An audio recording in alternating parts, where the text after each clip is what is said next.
Assalamualaikum semuanya. Apa kabar teman-teman semua? Semoga sehat selalu dan dilindungi oleh Allah Subhanahu wa Ta'ala dimanapun dan kapanpun kondisinya. Baik teman-teman, perkenalkan kami dari kelompok 4 Tafsir Maudu'i yang beranggotakan Ahmad Faidlani, Tina Septiarini, Laili Ramdhani, dan juga Alisa Aulia Zahra. Dan ini adalah pembahasan kami tentang hubungan Yahudi dan Islam. Yuk kita simak sama-sama pembahasan materi tentang hubungan Yahudi dan Nasrani.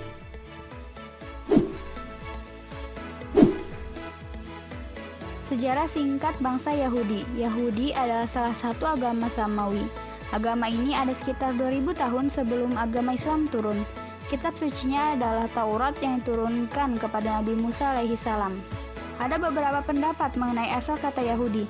Di antaranya yang paling mendekati kebenaran adalah bahwa kata Yahudi diambil dari kata hada Yahudu yang berarti roja'a yarji'u, yaitu kembali.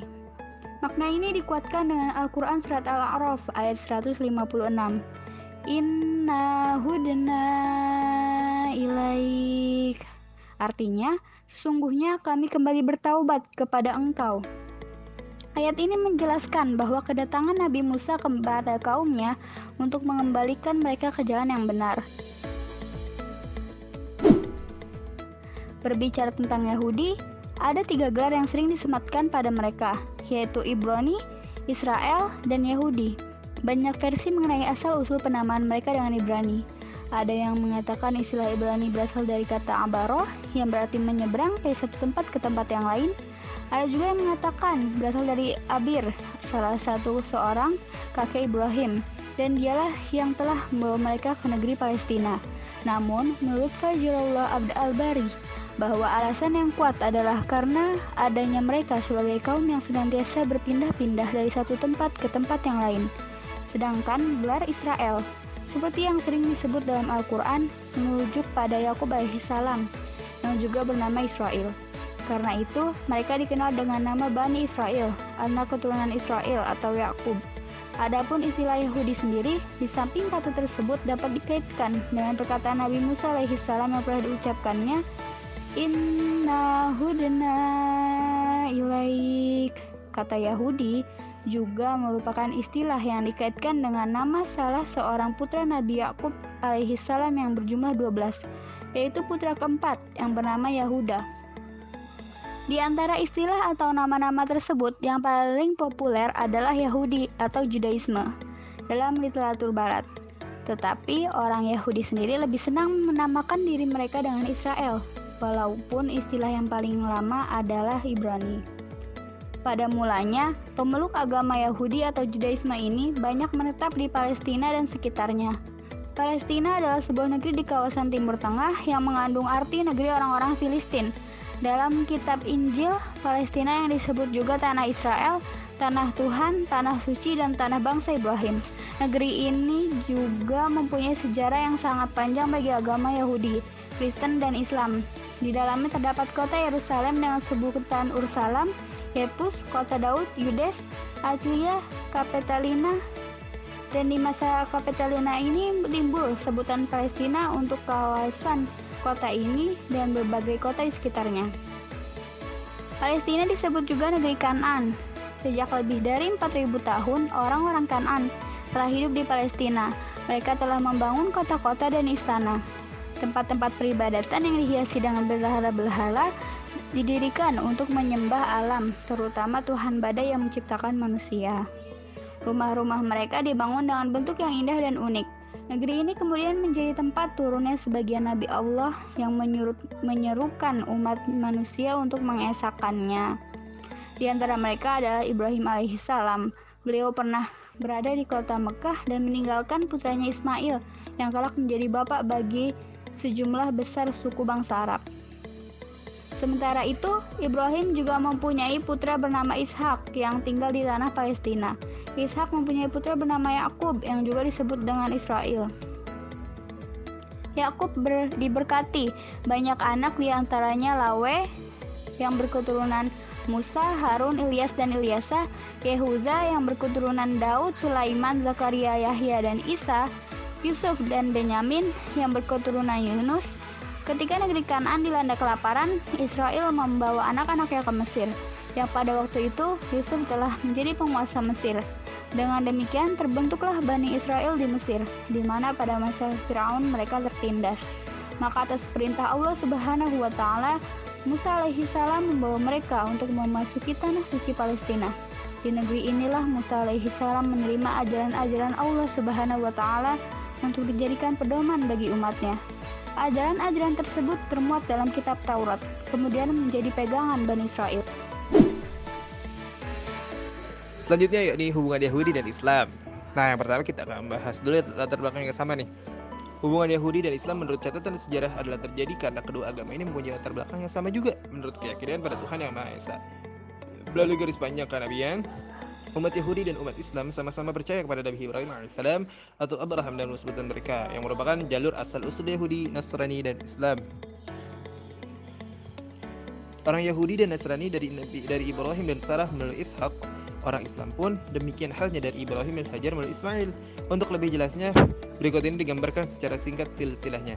Nah, latar belakang persinggungan Islam dan Yahudi sangat nampak dengan mencermati garis keturunan di atas, yakni moyang Yahudi sangat tampak dengan mencermati garis, yakni moyang Ibrahim atau Abraham dari istrinya Siti Hajar melahirkan Nabi Ismail dan Nabi Ishak. Ismail waktu kecilnya dibawa ke suatu tempat yang tandus di kemudian hari diketahui sebagai tempat berdirinya Ka'bah atau Mekah. Sementara Ishak menetap di Kanaan, daerah Palestina yang zonanya berjauhan dengan saudaranya Ismail. Dari dua bersaudara ini terlahir keturunan nabi-nabi sebagai pewaris dan pembawa fondasi agama monoteisme. Nah, selanjutnya kaum Yahudi memusuhi umat Islam. Bener gak sih? Nah, kita bahas nih. Perkembangan selanjutnya dalam Al-Quran dinyatakan bahwa kaum Yahudi memperlihatkan permusuhan yang sangat keras terhadap umat Islam. Nah, hal ini dijelaskan dalam Quran surat Al-Maidah ayat 82. Silahkan dicek teman-teman. Dari ayat tersebut diperoleh pemahaman bahwa orang-orang Yahudi dari dahulu sudah memperlihatkan permusuhan yang keras terhadap umat Islam. Sedang kaum Nasrani bersikap lebih bersahabat. Hal ini sesuai pula firman Allah dalam Quran surat Al-Baqarah ayat 120. Sekaitan dengan ini, M. Quraisy Shihab ketika mengomentari ayat tersebut menyatakan ayat 120 dari surat Al-Baqarah secara tegas menyatakan bahwa selama seseorang itu Yahudi, ingat pula alladzina hadu atau ahlul kitab, maka pasti ia tidak akan lelah terhadap umat Islam hingga umat Islam mengikuti agama atau tata cara mereka, dalam arti menyetujui sikap dan tindakan serta arah yang mereka tuju. Timbulnya sikap antipati orang-orang Yahudi terhadap umat Islam, terutama pada masa Rasulullah SAW, lebih banyak disebabkan oleh faktor ekonomi dan politik dibandingkan dengan faktor agama. Terbukti bahwa pada awal kedatangan Islam di Madinah, mereka tidak memperlihatkan permusuhan terhadap umat Islam. Mereka mengadakan pertemuan yang intensif antara keduanya, Yahudi dan Rasul, dalam menyelesaikan persoalan-persoalan yang ada pada mereka. Dalam satu riwayat disebutkan bahwa pernah terjadi perselisihan antara kaum Yahudi Bani Nadir dan Yahudi Bani Qurayyah tentang besarnya diat yang berlaku di antara mereka. Masalah tersebut tidak dapat diselesaikan sehingga mereka membawa persoalan itu kepada Nabi SAW untuk memperoleh penyelesaian, dan Nabi SAW memutuskan bahwa diat yang berlaku antara kedua kelompok Yahudi tersebut sama besarnya. Perbedaan agama pada tahun-tahun pertama tidak menghalangi mereka untuk melakukan hubungan yang intensif, tetapi hal ini tidak berlangsung lama. Keadaan ini disebabkan orang-orang Yahudi ingin mendominasi dan menanamkan pengaruhnya terhadap umat Islam, terutama dalam bidang ekonomi dan politik. Mereka tidak senang melihat umat Islam memegang peranan penting dalam kehidupan masyarakat. Kegagalan mereka, orang-orang Yahudi, menanamkan pengaruhnya terhadap kaum muslimin, menjadikan mereka sedikit mengkhianati dan melanggar isi perjanjian yang pernah mereka sepakati bersama kaum muslimin. Di antara isi perjanjian itu antara lain bahwa kaum Yahudi hidup damai bersama-sama dengan kaum muslimin. Kedua belah pihak bebas memeluk dan menjalankan agama masing-masing. Agama kaum muslimin dan Yahudi wajib tolong-menolong untuk melawan siapa saja yang memerangi mereka, dan orang-orang Islam memikul belanja mereka sendiri pula. Kaum muslimin dan kaum Yahudi wajib menasehati, tolong menolong, dan menjalankan kewajiban dan kedamaian. bahwa kota Madinah adalah kota suci yang wajib dihormati oleh mereka yang terikat dengan perjanjian itu, bahwa siapa saja yang tinggal di dalam atau di luar kota Madinah wajib dilindungi keamanan dirinya, kecuali orang zalim dan bersalah, sebab Allah menjadi pelindung orang-orang yang baik dan berbakti. Sebagaimana hal tersebut juga tertuang dalam perjanjian Piagam Madinah pasal 16 yang berbunyi bahwa sesungguhnya kaum bangsa Yahudi yang setia kepada negara kita berhak mendapatkan bantuan dan perlindungan, tidak boleh dikurangi haknya dan tidak boleh diasingkan dari pergaulan umum. Perjanjian politik yang dibuat oleh Nabi Muhammad SAW sejak 14 abad yang silam menjamin kemerdekaan beragama dan meyakini hak-hak kehormatan jiwa dan harta golongan non-Islam. Perjanjian yang dibuat oleh Nabi Muhammad SAW merupakan peristiwa baru dalam dunia politik dan peradaban. Sebab di waktu itu, berbagai pelosok bumi masih berlaku pemerkosaan dan perampasan hak-hak asasi manusia. Dengan perjanjian itu pula melahirkan kebersamaan tekad antara orang-orang Islam dan Yahudi untuk menjaga kota Madinah tetap menjadi kota suci, yaitu Madinatul Haram. Dari setiap serangan musuh dari manapun datangnya, perjanjian yang telah disepakati itu pada akhirnya digerogoti oleh bangsa Yahudi sendiri, karena mereka memandang bangsa Yahudi itu sebagai putra dan kekasih Allah, dan kenabian itu hanyalah hak bagi orang Yahudi. Betapa sakitnya hati orang-orang Yahudi itu ketika melihat agama Islam dibawa oleh orang-orang yang bukan Yahudi. Kemudian agama itu berkembang demikian cepatnya. Kesamaan. Konsep Yahudi dan konsep Islam mempunyai beberapa kesamaan. Yahudi termasuk sebagai kelompok agama samawi karena mengakui adanya para malaikat, konsep kenabian dan kitab suci, turunnya wahyu dari Allah Ta'ala kepada para nabi dan rasul.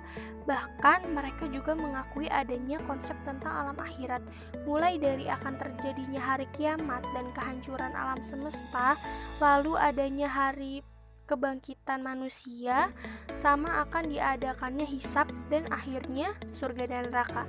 Dalam hal ini, kalau kita melihat secara keseluruhan, sisi akidah dan konsep yang dimiliki oleh Yahudi hampir mirip dengan konsep rukun iman dalam agama Islam. Nah, yang pertama yaitu percaya kepada Allah. Umat Islam dan Yahudi sama-sama mengakui keberadaan Allah dan bahwa Allah adalah Tuhan alam semesta.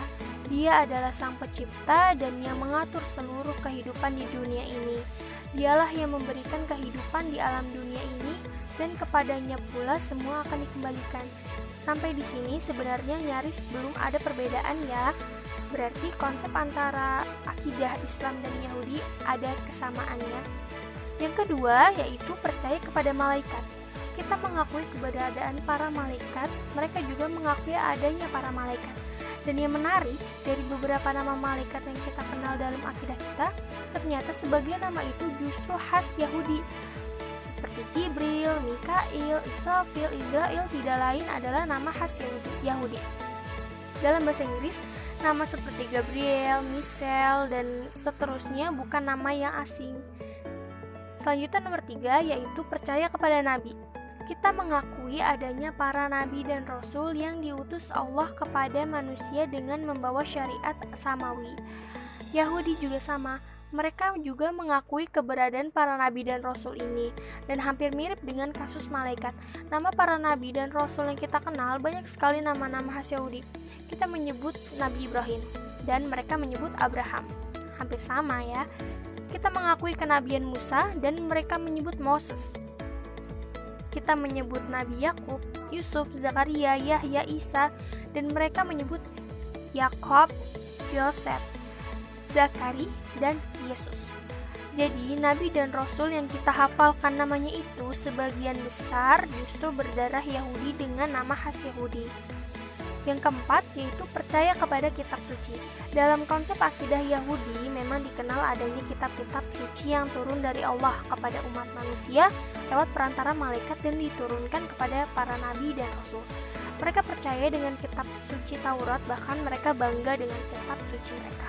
Begitupun Islam yang bangga dengan kitab suci Al-Quran. Yang kelima yaitu percaya kepada hari kiamat. Konsep adanya hari akhir atau hari kiamat juga dikenal dengan agama Yahudi.